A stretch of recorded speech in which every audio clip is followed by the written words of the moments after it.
झोला छाप एक ऐसा नाम जो गाँव से निकलकर शहरों तक जाती है और फिर वो सरकार के सामने एक सवाल पैदा करती है कि क्या झोला छाप वर्ड जो है वो सही है या फिर सिर्फ और सिर्फ मिथ्या के नाम पर बनाई गई है। नमस्कार दोस्तों, मेरा नाम संतोष कुमार हुआ और आप देख रहे हैं द संतोष वॉइस।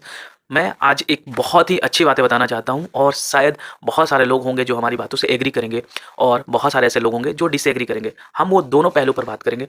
आइए जो बात करते हैं दोस्तों झोला छाप डॉक्टर के बारे में। उन डॉक्टर के बारे में जिनकी ना कोई तनख्वाह सरकार देती है, लेकिन बिना सरकारी तनख्वाह लिए हुए भी वो कई लोगों की ज़िंदगियाँ बचाते हैं।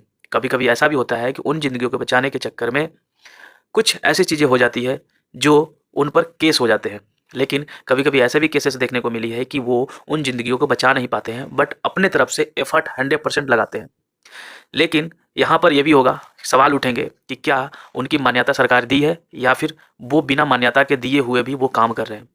झोला छाप डॉक्टर जो वर्ड है दोस्तों, वो बहुत ही गलत वर्ड है। लोग बोलचाल की भाषा में यूज़ कर लेते हैं और बोलते हैं कि जो गाँव में जो डॉक्टर्स होते हैं, उनको हम लोग डॉक्टर साहब के नाम से बुलाते हैं। वो प्राथमिक उपचार करते हैं। कोई बड़ी ऐसा नहीं है कि बहुत बड़े-बड़े बीमारियों का वो इलाज करते हैं, लेकिन वो प्राथमिक रूप में वो अवेलेबल होते हैं और फिर वो हर समय 24/7 वो अवेलेबल होते हैं। एक फ़ोन करो उनके पास और वो आपको 12 बजे, 1 बजे, 2 बजे रात को भी वो अवेलेबल हो जाते हैं। दूसरी चीज़ ये होती है दोस्तों कि कोई ऐसी भी मतलब अचानक प्रॉब्लम्स आएँ, तो लोगों के पास बड़े-बड़े अस्पताल नहीं होते हैं गाँव में या फिर कोई बड़े-बड़े डॉक्टर्स नहीं अवेलेबल होते हैं, बड़े प्राइवेट हॉस्पिटल भी अवेलेबल नहीं होते हैं। उन जगहों पर ये छोटे डॉक्टर्स जो हैं बहुत काम आते हैं। लिटरली मेरे बात से कोई एग्री करेगा या नहीं करेगा वो नहीं पता। बट ये बहुत ही दैनिक जीवन की कंडीशंस है दोस्तों कि जब कोई प्रॉब्लम्स होते हैं तो लोग अपने परिवार को उन्हीं डॉक्टर्स के पास ले जाते हैं, जिन डॉक्टर्स पर बार-बार सवाल उठते हैं। क्या ये सही है या फिर गलत है? दूसरी चीज़ है दोस्तों कि हम सब जानते हैं कि वो डॉक्टर्स होते हैं तो कहीं न कहीं वो प्रैक्टिशनर होते हैं, कहीं न कहीं वो प्रैक्टिस लिए हुए रहते हैं। उनके पास छोटे-मोटे अब ये नहीं है कि वो गलत है या फिर उनकी वेरिफ़िकेशन नहीं होती है, उनके पास डॉक्यूमेंट्स भी होते हैं या कहीं पर आप वो मतलब जीएनएम कर लिए हैं, अगर रजिस्टर देखा जाए तो। यदि वो कहीं पर रजिस्ट्रेशन किए हुए हों, कहीं से पढ़े हों, उनके पास सरकारी डिग्री हो या फिर गवर्नमेंट डिग्री हो या फिर कोई छोटा-मोटा डिग्री हो, वो संस्थान दी हुई हो। बहुत ऐसे केसेस होते हैं दोस्तों, जहाँ पर हम लोग जिसको कंपाउंडर बोलते हैं, वो कहीं और सीखता है और घर गाँव में अपना काम भी करता है। उन सभी को कैटेगरी में हम लोग झोला छाप बोल देते हैं। लेकिन इसकी महत्व दोस्तों सबसे ज़्यादा देखने को मिला वो दिखा कोरोना में। कोरोना में अगर झोला छाप सॉरी मैं झोला छाप वर्ड यूज़ कर रहा हूँ। अगर वे ऐसे डॉक्टर्स नहीं होते तो न जाने कितने लाख लोगों की ज़िंदगियाँ ऐसे ही चली जाती। बड़े-बड़े हॉस्पिटल्स में भीड़ थी। बड़े-बड़े हॉस्पिटल वाले इतने पैसे ले रहे थे कि गरीब लोग वहाँ पर पहुँच ही नहीं पाते। और पता नहीं बड़े-बड़े हॉस्पिटल्स वाले कितने पैसे ले लेंगे, कोई गारंटी नहीं है। तो छोटे गरीब तबके के लोग कहाँ पर जाएँ?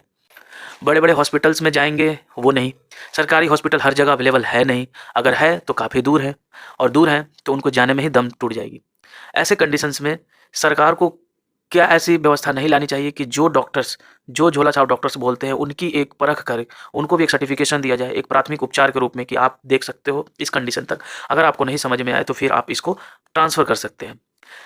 लेकिन ये समस्या बार-बार इसलिए बनी जाती है दोस्तों कि हर बार क्वेश्चन उठ जाते हैं। बहुत लोग ऐसे बोल देते हैं कि झोला छाप डॉक्टर होते हैं, वो सुइयाँ ऐसे ही दे देते हैं। मतलब एचआईवी हो जाएगी, हेपेटाइटिस बी हो जाएगी। मुझे नहीं लगता कि ये मतलब सब केसेस में नहीं है, वो तो ऐसे भी बड़े-बड़े हॉस्पिटल में भैया पेट फाड़ कर उसी में छोड़ देते हैं कैंची। उसी में मालूम चला सीज़र छूटी हुई है, उसी में कुछ इंस्ट्रूमेंट छूट गए। तो वो तो बड़े हॉस्पिटल के भी डॉक्टर्स गलती करते हैं। हम ऐसे माइंडसेट में क्यों बना लेते हैं, जब तर्क आती है तो लोग हमेशा वो बोल देते हैं कि ये तो देखने नहीं आता है, बुझाता नहीं है, ऐसे कर दिया। मैं मानता हूँ, बट ये भी आप समझिए कि वो प्राथमिक उपचार कर रहे हैं, ना कि वो बड़े उपचार करा रहे हैं। कभी-कभी समस्या ये होती है कि लोग भी ये चीज़ को नहीं समझते हैं, लोग सोचते हैं कि चलो इलाज चल ही रहा है, चल ही रहा है। हाँ, इस केस में वो गलत है कि अगर बीमारी समझ में नहीं आ रही है, बीमारी बड़ा है, तो आप उन डॉक्टर्स को ना दिखाएँ, आप बड़े डॉक्टर के पास जाएँ जो सर्टिफ़ाइड है, जो स्पेशलिस्ट है। लेकिन हर एक केस में ऐसा नहीं है। अब सर्दी-जुकाम किसी को होता है दोस्तों, पहले तो कोरोना आ गया तो कोरोना तो ये चला कि सर्दी-जुकाम से ही यहीं से इसकी सिम्पटम थी, तो यहीं से निकल गई। लेकिन अगर उसके बाद की अगर केसेस में देखेंगे तो नॉर्मली हम देखते थे कि सर्दी-खाँसी हुई, डॉक्टर के पास गए, वो 1-2 दवा दिए, फिर ठीक हो जाती थी, जेनेरिक दवाइयाँ होती थी। लेकिन अभी क्या लोगों ने परसेप्शन क्रिएट कर दिया था कि नहीं-नहीं ये तो पूरी की पूरी खराब है। ऐसा नहीं है, कई बार ऐसे दोस्तों हुए हैं कि पेट खराब हो गई, पेट दर्द है, चोट लग गई है, वही डॉक्टर्स काम आते थे। तो हम ऐसे नहीं बोल सकते कि नहीं यार वो डॉक्टर्स बेकार ही हैं, पूरा झोला-छाप है।